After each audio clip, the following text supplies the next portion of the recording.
called me backstage and he said, he says, you can do this. I said, I can't do this, Howard. I said, it's absolutely impossible. Clint Eastwood will always be remembered for his iconic role in the famous The Good, the Bad, and the Ugly. But his life, just as the movie, has been characterized by many disappointments, including his love life. At some point in your life, you realize that not only is that something you've been there, done that, but you want to reach out to other things and blowing people away. Now, at 94 years old, Eastwood has finally revealed the identity of the love of his life, a secret he has kept for decades. Despite his seemingly quiet personal life, much has been happening off-screen. Join us as we delve into Clint's long-held confession, revealing the love of his love. Before we dive in, let's rewind to his early journey and rise to stardom. Early life of Clint Eastwood. Clint Eastwood made quite an entrance into the world. Born on May 31, 1930, at St. Francis Memorial Hospital in San Francisco, he weighed a hefty 11 pounds 6 ounces, earning him the nickname Samson from the hospital staff. His parents were Ruth, née Margaret Runner, and Clinton Eastwood Sr. Ruth later changed her surname to Wood after marrying her second husband, John Belden Wood. Clint grew up with his real father's surname, Eastwood, and he had a younger sister named Jean Bernhard. Eastwood's ancestry is rich and diverse, with English, Irish, Scottish, and Dutch heritage. His family has deep roots in America, being the 12th generation born in North America. He is a descendant of William Bradford, one of the Mayflower passengers. Contrary to his image as a wanderer, Clint's childhood was more settled. While his father's job did require the family to move 3 times in the 1930s, they settled in Piedmont, California, in 1940. This move allowed them to live comfortably in an upscale area. Their home had a swimming pool, and they were members of a country club, indicating a socially active lifestyle. Both Ruth and Clinton Sr. owned cars, which was quite uncommon at the time, suggesting they were financially well off. Clint's father had a stable job as a manufacturing executive at Georgia Pacific. As Clint and Jean grew older, their mother Ruth worked as a clerical employee at IBM to help support the family. Overall, Clint Eastwood's early life was one of comfort and stability, with his family enjoying a good standard of living in California. So how did Clint climb the ladder of fame? And who is the love of his life? Keep watching to find out. Difficulties at school and poor grades. Clint Eastwood's school years were marked by challenges and rebellious moments. His academic troubles began early at Piedmont Middle School, where poor grades led to him being held back a year. He even had to attend summer classes to stay on track.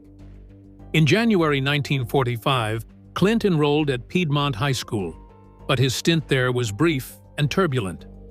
By January 1946, he was expelled due to multiple violations, though the specifics of these infractions remain unclear. Rumors suggest that one incident involved Clint writing an offensive message on the athletic field scoreboard, possibly as an act of defiance against school authorities. Another report mentions him burning an effigy on school grounds.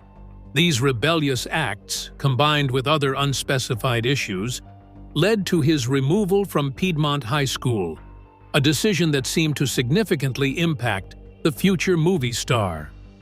After leaving Piedmont High, Clint continued his education at Oakland Technical High School. This school was known for its diverse vocational programs, offering a more engaging environment for students with varied interests. Clint planned to graduate in January 1949, but the exact details of his graduation are still somewhat murky.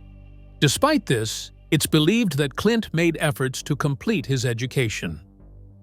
Insights from his classmates provide a glimpse into his high school experience. Don Kincaid humorously recalls that Clint excelled in shop class and the aviation program. Another classmate, Don Loomis, notes that Clint's focus was not solely on academics. He pursued interests that were different from those of his peers, suggesting he had a more active social life outside of school. Fritz M., a junior colleague, believes that Clint prioritized a different kind of education, one rich in experiences beyond the classroom. These recollections paint a picture of a teenage Clint Eastwood who was likely more interested in carving out his own path than following a traditional academic route. The start of his career, first in military. Clint Eastwood's path to success was far from easy, despite his privileged upbringing. Before achieving fame on the silver screen, he took on various odd jobs to build a diverse resume. From lifeguarding and delivering newspapers, to clerking at a grocery store, fighting forest fires, and caddying at golf courses, Eastwood displayed a willingness to explore different avenues. In his quest for further education, Eastwood made plans to attend Seattle University in 1951. However, fate intervened when he was drafted into the U.S. Army amid the looming Korean War, eager to serve his country. Accounts of Eastwood's military service differ. While some suggest a more action-packed role, his former partner, Sandra Locke, claimed he spent his entire military career as a lifeguard at Fort Ord in Northern California. This portrayal paints a less dramatic picture of his time in the service, but regardless of the specifics, his military experience left a lasting impact. The discipline of military life and the bonds formed with fellow soldiers undoubtedly shaped the young man who would later become a Hollywood icon. Details surrounding Eastwood's tenure at Fort Ord remain somewhat mysterious. Reports, such as those from his friend Don Loomis, hint at possible privileges, including a romantic involvement with an officer's daughter that may have influenced his assignments. One particularly dramatic incident during his service involved Eastwood surviving a plane crash near Point Reyes after the aircraft ran out of fuel during a return trip from Seattle. He and the pilot showed remarkable courage and resourcefulness, swimming 2 kilometers to safety using a life raft. Eastwood completed his military duty in February 1953. While certain aspects of his time at Fort Ord are debated, his military experience undoubtedly instilled crucial qualities that would serve him well in Hollywood: discipline, resilience, and perhaps a touch of luck, all contributing to his eventual success in the entertainment industry. Now, let's find out how Clint Eastwood got into Hollywood and rose to fame. Beginning of Hollywood career. The details surrounding Clint Eastwood's initial breakthrough in Hollywood remain a subject of debate. According to a CBS press release tied to the TV show Rawhide, Eastwood's entry into showbiz allegedly began with a stroke of luck at Fort Ord, his military base.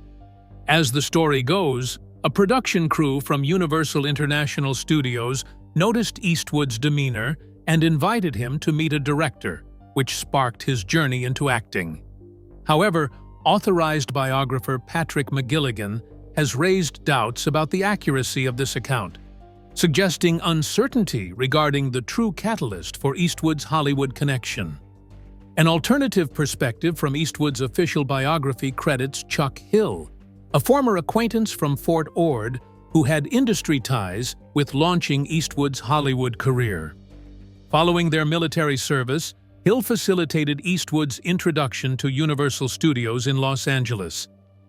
It was Hill who introduced Eastwood to cameraman Irving Glassberg, a pivotal encounter that led to Eastwood's screen test and subsequent contracts. Glassberg's assistance proved instrumental in shaping Eastwood's early career trajectory. Eastwood's audition with Arthur Lubin, a producer at Universal Studios, was a critical moment. Lubin was initially struck by Eastwood's imposing physical presence. He stood at 6 feet 4 inches, but was less impressed with his acting abilities, noting his raw and inexperienced demeanor. Despite these reservations, Lubin recognized potential in Eastwood and advised him to hone his skills through theater workshops. Eventually, Lubin took a chance on Eastwood, offering him his first contract with Universal Studios in April 1954, albeit with a modest salary of $100 per week. The beginning of Eastwood's on-screen journey was marked by challenges. His early performances were criticized for stiffness and perceived unprofessionalism, possibly due to nerves. His distinctive delivery style, characterized by speaking through clenched teeth, initially drew mixed reviews, but would later become iconic. Lubin's gamble on Eastwood's innate talent ultimately paid off. With dedication and expertise, Eastwood overcame these initial obstacles, evolving into a captivating presence on screen and solidifying his status as a Hollywood legend. Clint Eastwood's initial foray into Hollywood acting was a challenging journey marked by persistence and gradual progress. His first major setback came in May 1954, when he auditioned for 6 Bridges to Cross under director Joseph Pevney, only to be turned down, a scenario that would repeat itself in his early attempts. However, Eastwood's perseverance eventually paid off when director Jack Arnold offered him a minor role in Revenge of the Creature, 1955, a sequel to the popular Creature from the Black Lagoon, marking his official debut on the silver screen, albeit in a small capacity. Throughout 1954, Eastwood tirelessly pursued opportunities in the film industry.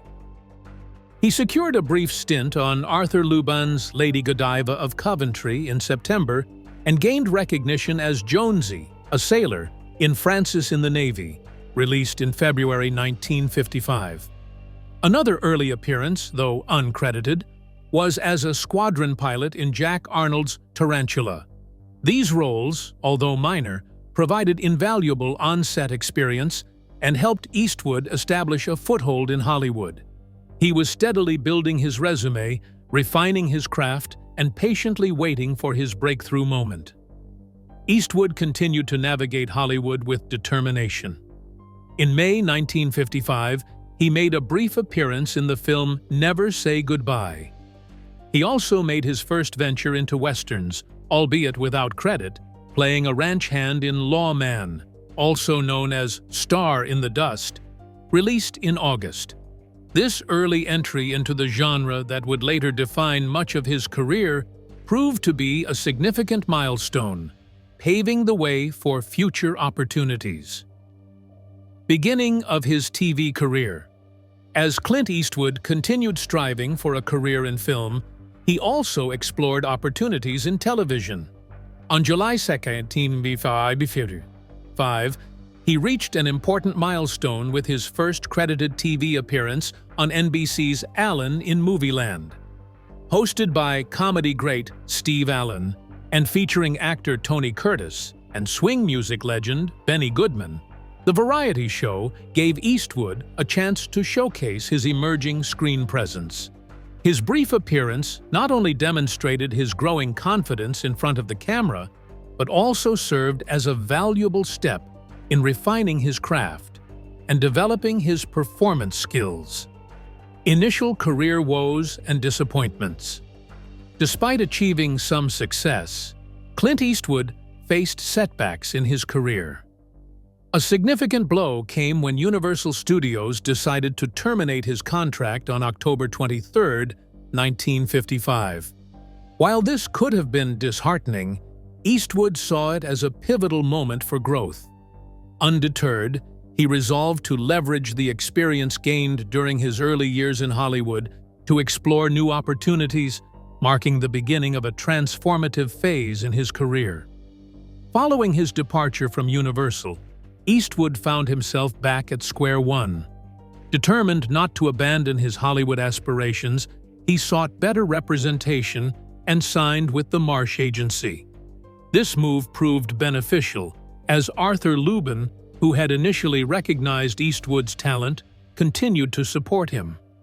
Eastwood's breakthrough came with significant roles in Lubin's films: The First Traveling Saleslady, 1956, and Escapade in Japan, 1957.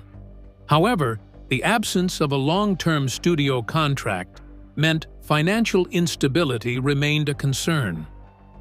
Resourceful as ever, Eastwood heeded the advice of his financial advisor, Irving Leonard, and changed talent agencies twice. He joined the Kumin Olenek Agency in 1956 and later moved to Mitchell Gertz in 1957. Though a major breakthrough still eluded him, these agencies facilitated minor television roles that showcased his versatility. He portrayed diverse characters such as an intense Army colonel in an episode of ABC's Reader's Digest series and a menacing motorcycle gang member on Highway Patrol. Throughout 1957, Eastwood continued to expand his repertoire. He played a West Point cadet in the Anonymous series and took on the role of a desperate gold prospector in the drama series Death Valley Days. Despite the modest nature of these roles, they allowed Eastwood to refine his acting skills and maintain a presence in Hollywood. Throughout these challenges, Eastwood remained resolute in his determination to succeed.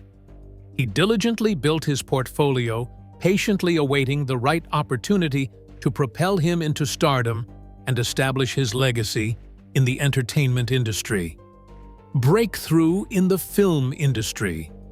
The year 1958 marked a pivotal turning point in Clint Eastwood's career, presenting him with a range of new acting opportunities that would shape his future. He continued his television work, appearing in an episode of Navy Log, where he once again donned a Navy uniform. Early in 1959, Eastwood made a significant guest appearance on the popular series Maverick, starring alongside James Garner.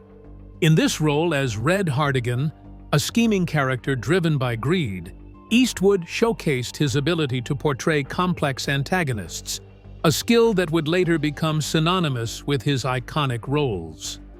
While television provided a steady stream of work, Eastwood's true ambition lay in the realm of feature films.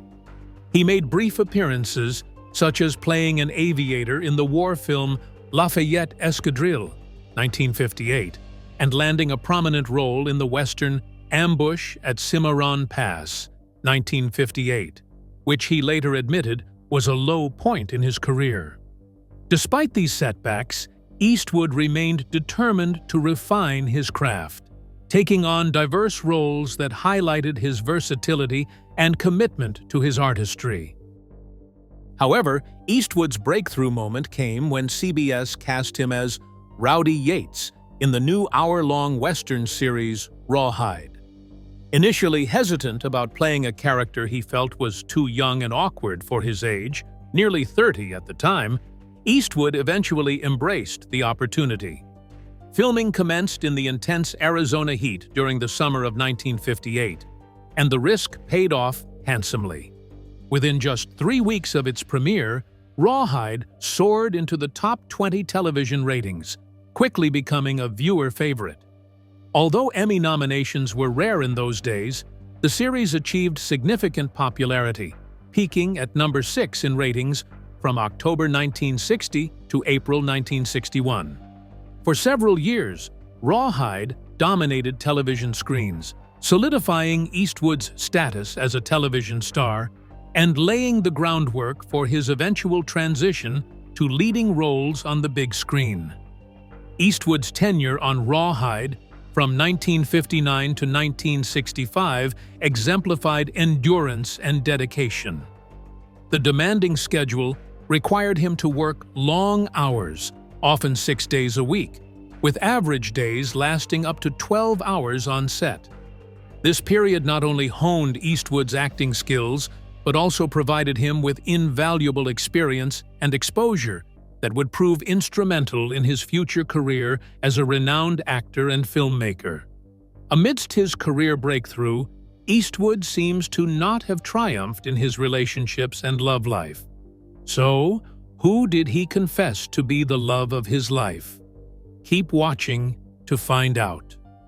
Criticisms and decline in Rawhide.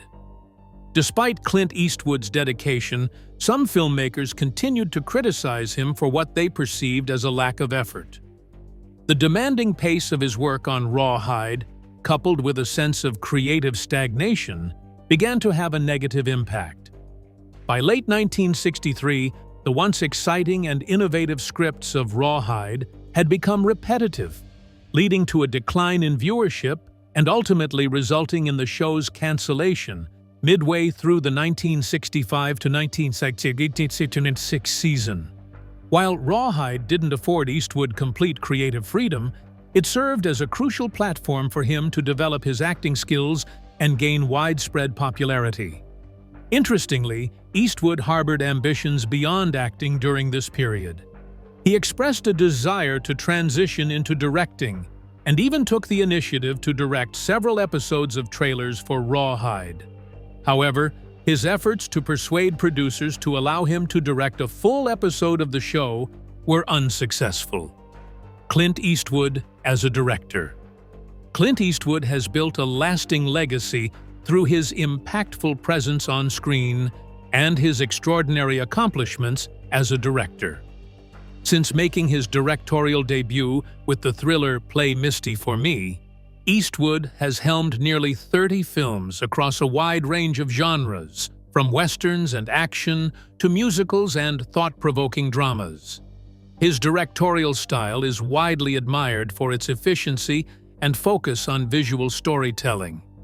Known for a minimalist approach, Eastwood often relies more on visuals than dialogue to reveal deep emotions and motivations of his characters. His work is marked by subtle gestures and expressions that convey much more than words, a technique that has earned praise for its quiet but powerful impact. Eastwood's upcoming project, Juror Number 2, is expected to be his final directorial effort.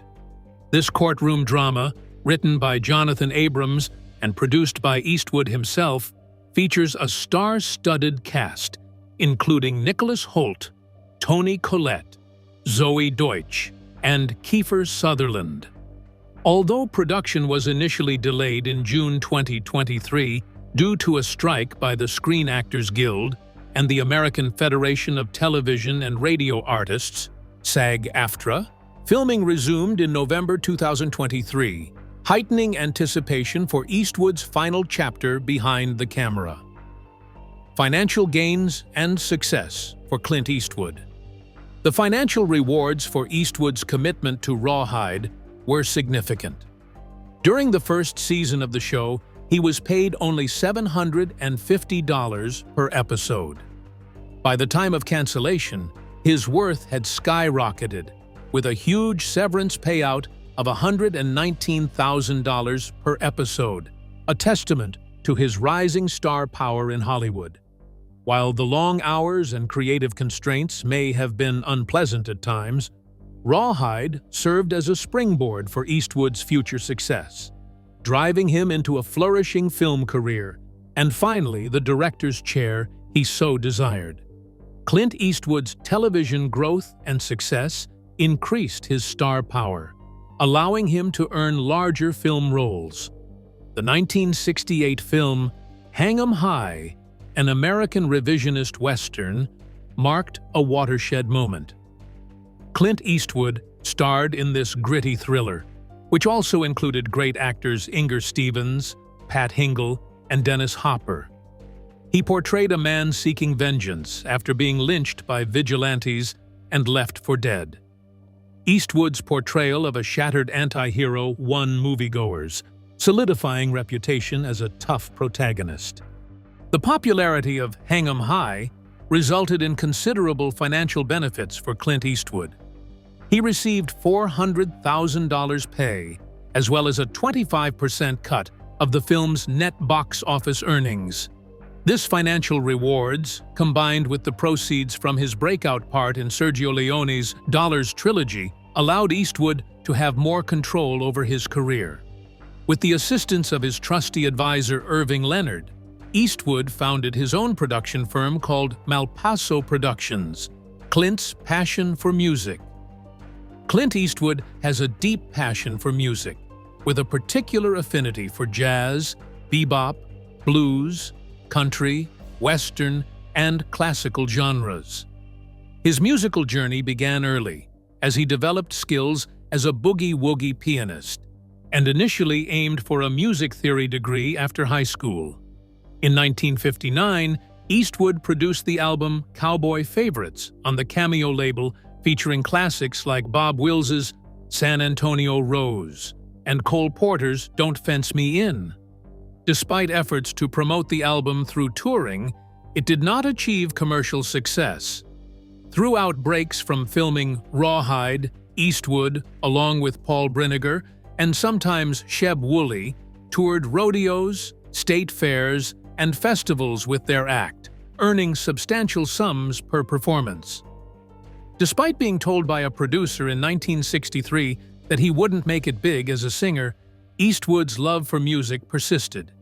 His influence has extended to his son, Kyle, a professional jazz bassist and composer. An avid audiophile, Eastwood owns an extensive collection of LPs and favors a Rockport turntable for playing them. His musical inspirations include saxophonists Charlie Parker and Lester Young, pianists Thelonious Monk, Oscar Peterson, Dave Brubeck, and Fats Waller, and Delta bluesman Robert Johnson. Eastwood's involvement in music extends to his imprint, Malpaso Records, under Warner Brothers Records. Malpaso Records has released the scores for all of Eastwood's films since The Bridges of Madison County and produced the album Eastwood After Hours, Live at Carnegie Hall, featuring a 1996 jazz concert hosted by Eastwood. He has composed film scores for several acclaimed movies, including Mystic River, $1 Million Baby, Flags of Our Fathers, Changeling, Hereafter, and J. Edgar, as well as contributing original piano compositions for In the Line of Fire. His musical contributions have garnered recognition, including Golden Globe and Satellite Award nominations. In recognition of his musical contributions, Eastwood received an honorary Doctor of Music degree from Berklee College of Music at the Monterey Jazz Festival in 2007, an honor he holds dear. His influence on music and film led to the renaming of the scoring stage at Warner Brothers Studios in Burbank to the Eastwood Scoring Stage in the 1990s. Asides Hollywood and music, did Clint try other career paths? Let's find out. Clint Eastwood, political ambition. Clint Eastwood ventured into public politics surprisingly in 1986, winning the nonpartisan mayoral election in Carmel by the Sea, California, a small town known for its artistic community and scenic coastal beauty. Leading a town of just 4,000 residents, Eastwood's tenure as mayor lasted 2 years and showcased unexpected diversity. He championed the interests of local businesses, recognizing their vital role in the town's economy. Simultaneously, Eastwood demonstrated a strong commitment to environmental conservation, advocating for the preservation of Carmel's natural splendor. His achievements during this period underscored his adeptness at balancing these dual priorities. Beyond local governance, Eastwood's involvement extended to broader political arenas.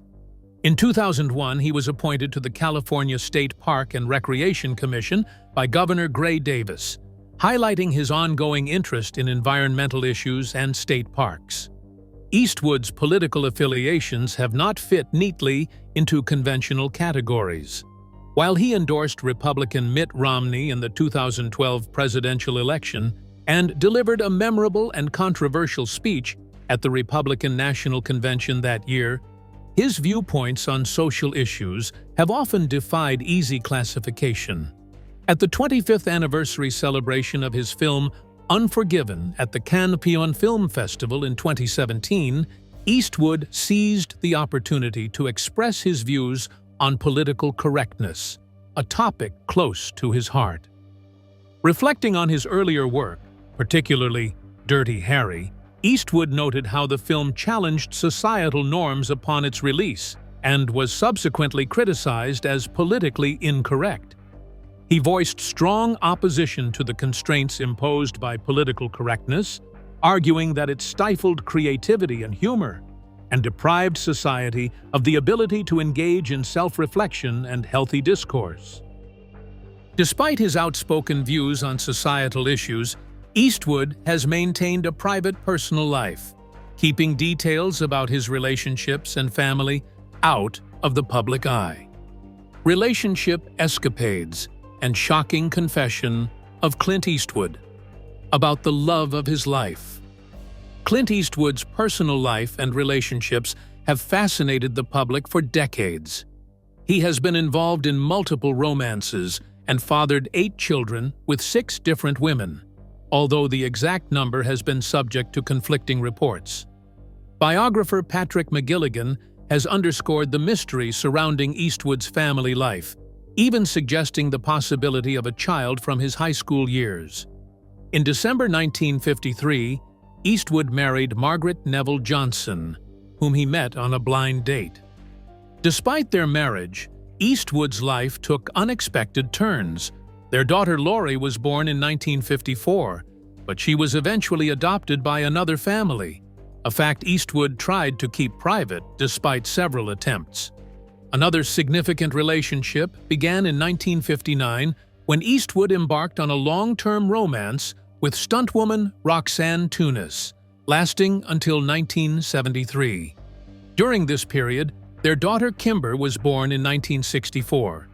Interestingly, despite ending their romantic involvement, Eastwood maintained a strong connection with Tunis until her death in 2023, highlighting his ability to sustain positive relationships beyond romantic entanglements. Margaret Neville Johnson was known for her patience and tolerance, likely influenced by her upbringing. However, even for such a tolerant person, there are limits, especially when faced with her husband's infidelity issues. During their marriage, Eastwood and Johnson welcomed 2 children, Kyle in 1968 and Allison in 1972. However, their marriage unraveled in 1975. Eastwood continued his pattern of infidelity, entering a cohabitation arrangement with actress-director Sondra Locke, who was also married to Gordon Lee Anderson. Locke claimed Eastwood had promised monogamy, but their relationship ended in 1989, coinciding with Eastwood's divorce from Johnson in 1984 after a separation of 9 years. Eastwood's unconventional approach to relationships continued post-divorce. He fathered 2 children, Scott in 1986 and Catherine in 1988, with flight attendant Jocelyn Reeves. Following his split from Locke, legal disputes arose, including palimony claims and fraud allegations, resulting in a settlement. Since 2014, Eastwood has been frequently seen with restaurant hostess Christina Sandera, although neither has confirmed their relationship publicly. Throughout his life, Eastwood has maintained a guarded approach to his personal affairs, with his spokespersons, managers, and press agents consistently declining to comment on his private life.